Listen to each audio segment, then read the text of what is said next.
नमस्कार दोस्तों, योगिता विनायक राव बोर्डेवार का आप सभी को दिल से नमस्कार। आज आप सभी लोग यही सोच रहे होंगे ना कि योगिता ने फिर से एक नई कविता लाई होगी, बट नहीं। आज मैं आपके सामने एक गंभीर विषय पर चर्चा करना चाहती हूँ। हाँ, गंभीर विषय है और विषय का नाम है पेरेंट्स लेट्स अपडेट। जी हाँ, पेरेंट्स लेट्स अपडेट। सब्जेक्ट ही सुनकर भारी लग रहा होगा, है ना? लेकिन हाँ पेरेंट्स, सोचने की ज़रूरत है इस विषय पर, क्योंकि आज के दौर पे बच्चे बहुत ज़्यादा अपडेट हो चुके हैं और पेरेंट्स अभी भी 20वीं सदी के सोच में जी रहे हैं। थोड़ी बहुत स्टाइल तो हमने बदल दी है, थोड़ा बहुत स्टैंडर्ड मेंटेन करने लग गए हैं, लेकिन सोच अभी भी वही की वही पे है। अब ये सोच वही की वही मतलब क्या? जी हाँ, सोच पेरेंट्स की कि बच्चों ने ये नहीं करना चाहिए, वो नहीं करना चाहिए, ये करना सही है, वो करना गलत है। ये जो सोच है आज भी हमारी बिल्कुल 20वीं सदी के तरह ही है। थोड़ी बहुत चेंजेस है, लेकिन अब हमें ज़्यादा बदलाव लाने की ज़रूरत है दोस्तों, एक पेरेंट्स होने के नाते। समझती हूँ पेरेंट्स को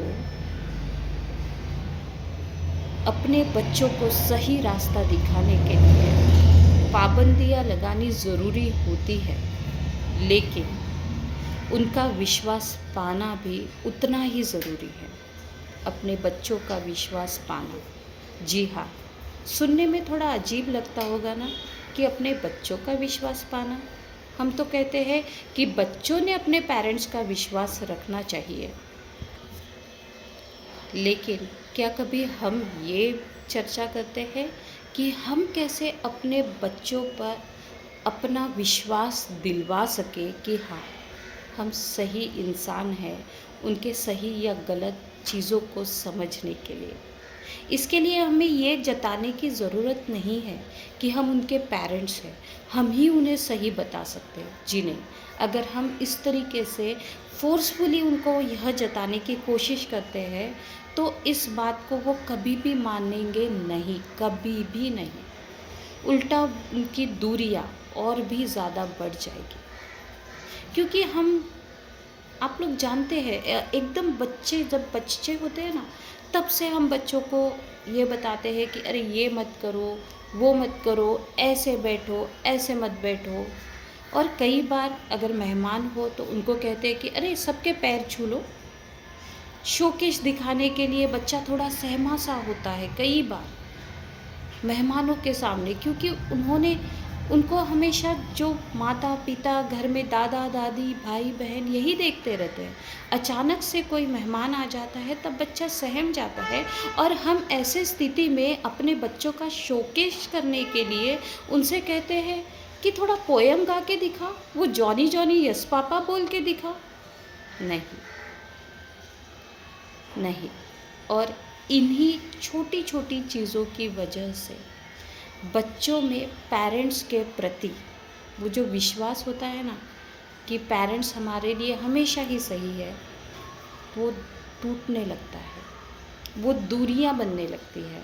और जब बच्चों को सही मायने में पेरेंट्स की ज़रूरत होती है, उस समय में वो पेरेंट्स से नहीं, बाहर के अपने दोस्तों से बात करते हैं।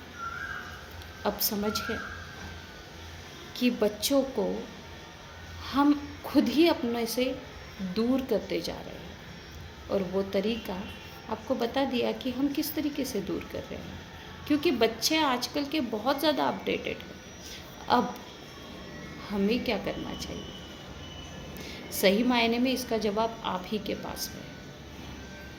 और मैं ये भी कहना चाहती हूँ कि जो बच्चे विशेष करके 7वीं से 9वीं के दौर में चल रहे हैं, मतलब कक्षा 7वीं से कक्षा 9वीं तक के दौर में, इनका जो माइंडसेट है बहुत ही अनस्टेबल होता है।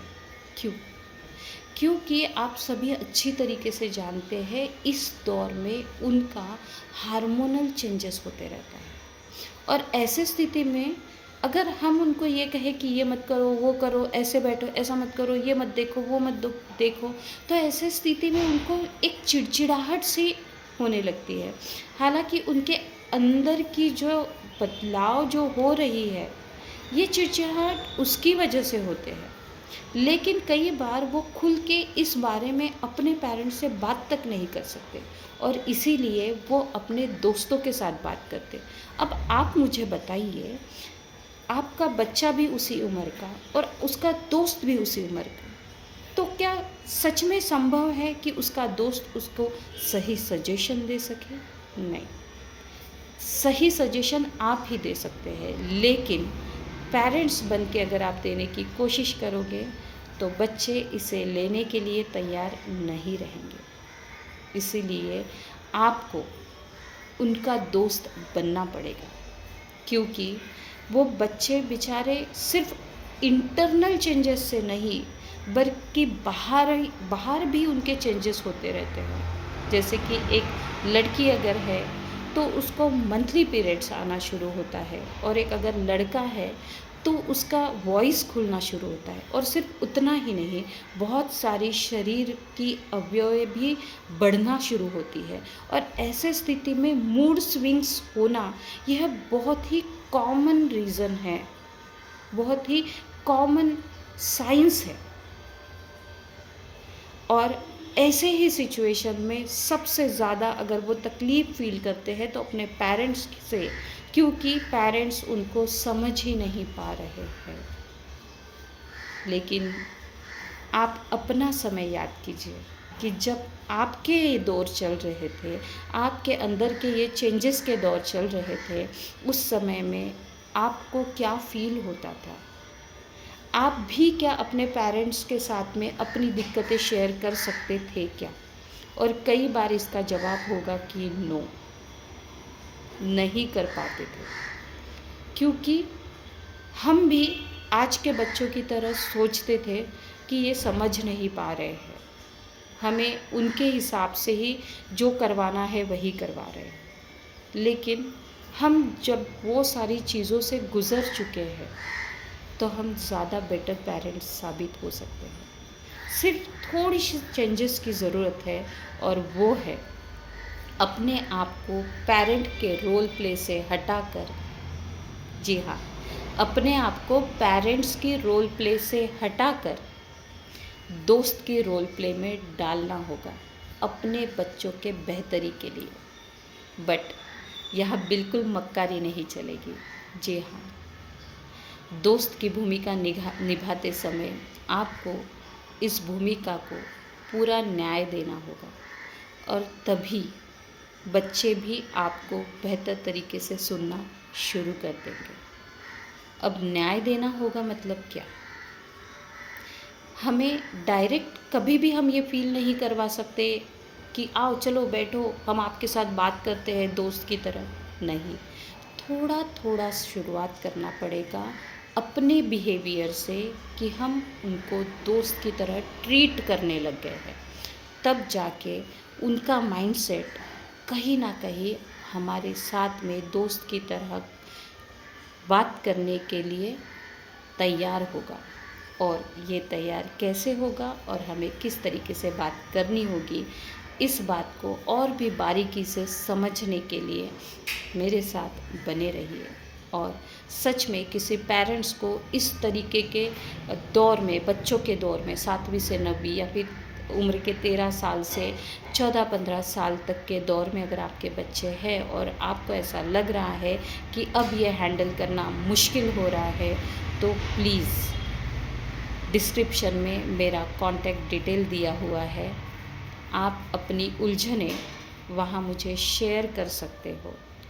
और बिल्कुल भी निश्चिंत होकर शेयर कीजिए, आपके हर सवाल का जवाब यहाँ पे आपको दिया जाएगा। और मैं पूरी कोशिश करूँगी कि आपका आपके बच्चों के साथ में अच्छा बॉन्डिंग बना रहे। चलिए, अगर यह विषय आपको अच्छा लगा हो तो कमेंट्स ज़रूर कीजिए। और टॉपिक और कंटेंट दोनों भी अच्छा लगा हो तो शेयर सब्सक्राइब करना बिल्कुल मत भूलिएगा। धन्यवाद।